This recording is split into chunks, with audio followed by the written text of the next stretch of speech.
Assalamualaikum warahmatullahi wabarakatuh. Perkenalkan, nama saya Saiful Maulana Siti Wildani dengan NIM 2017401003. Izin mengirimkan video jawaban UAS pengembangan kurikulum. Yang pertama, peran guru dalam model pengembangan kurikulum. Yang pertama yaitu model administrasi. Model ini dikenal paling lama dan paling banyak dikenal oleh orang. Diberi nama model administrasi karena gagasan pengembangan datang dari para administrator pendidikan dan menggunakan prosedur administrasi. Model pengembangan ini bersifat sentralisasi. Cara kerjanya yaitu dari atasan ke bawahan. Kerja model ini yaitu pejabat pendidikan membentuk suatu panitia pengarah yang biasanya terdiri dari pengarah pengawas pendidikan seperti kepala sekolah dan staf pengajar inti. Panitia ini bertugas merencanakan juga memberikan suatu pengarahan tentang garis besar kebijakan, menyiapkan rumusan masalah, falsafat dan tujuan umum pendidikan. Guru pada model pengembangan ini bertugas sebagai pelaksana dari model pengembangan yang telah dibuat oleh pusat. Yang kedua, model grassroots. Model ini dimulai dari bawah ke atas, yaitu gagasan-gagasan datang dari para guru sebagai para pelaksana pendidikan di sekolah. Model ini dinilai lebih demokratis karena pengembangannya dilakukan oleh para pelaksana di lapangan, sehingga perbaikan dan peningkatan dapat dilakukan dari unit-unit terkecil dan lebih spesifik. Yang ketiga yaitu model campuran.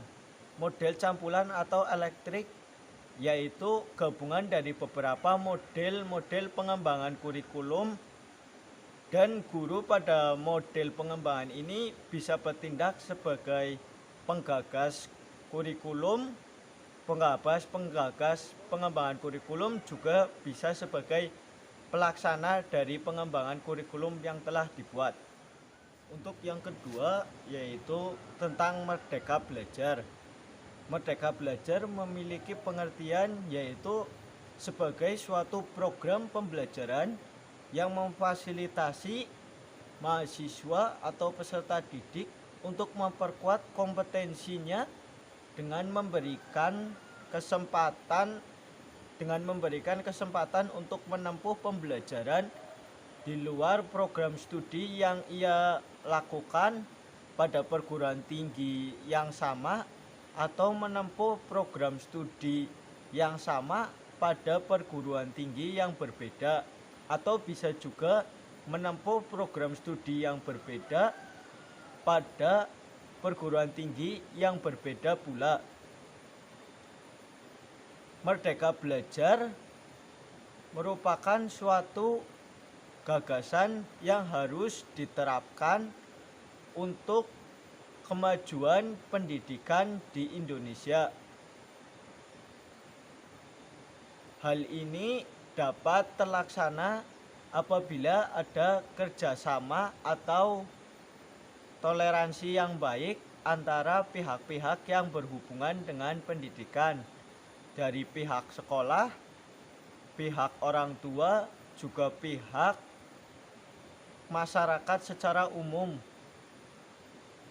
Tujuan dari Merdeka Belajar diharapkan bisa memberikan kemandirian, juga kemerdekaan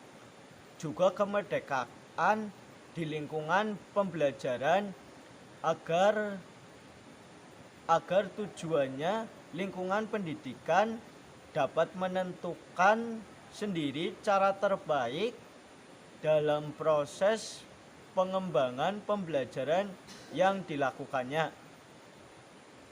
Kelebihan dari metode ini adalah memudahkan proses belajar mengajar serta meningkatkan pemahaman bagi peserta didik. Kekurangannya yaitu kurangnya biaya bagi anak-anak atau siswa yang kurang mampu dan kurang pemahaman bagi anak-anak yang memiliki keterbatasan dalam hal belajarnya. Untuk soal yang ketiga yaitu terkait RPP.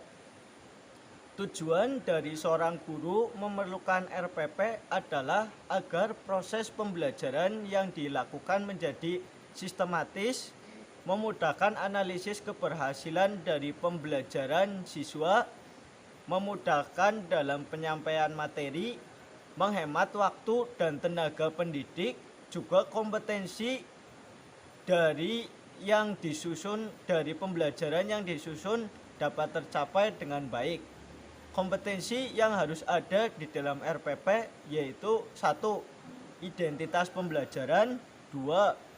Subtema dari pembelajaran, yang ketiga yaitu standar kompetensi atau standar inti, yang keempat standar kompetensi dasar, yang kelima indikator, yang keenam tujuan dari pembelajaran, yang ketujuh materi pembelajaran, yang kedelapan metode pembelajaran, yang kesembilan kegiatan dari pembelajaran, yang kesepuluh media atau alat juga bahan dan sumber pembelajaran, yang kesebelas yaitu penilaian hasil belajar.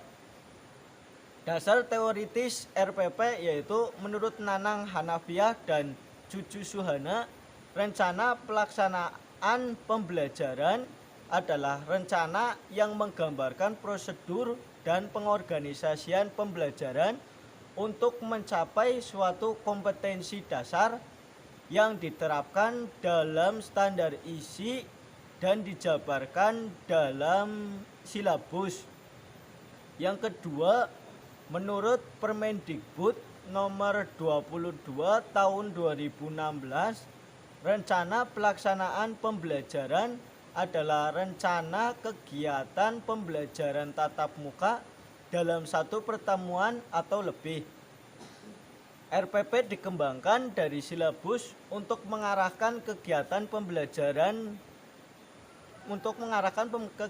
pembelajaran peserta didik dalam upaya mencapai kompetensi dasar yang telah disusun.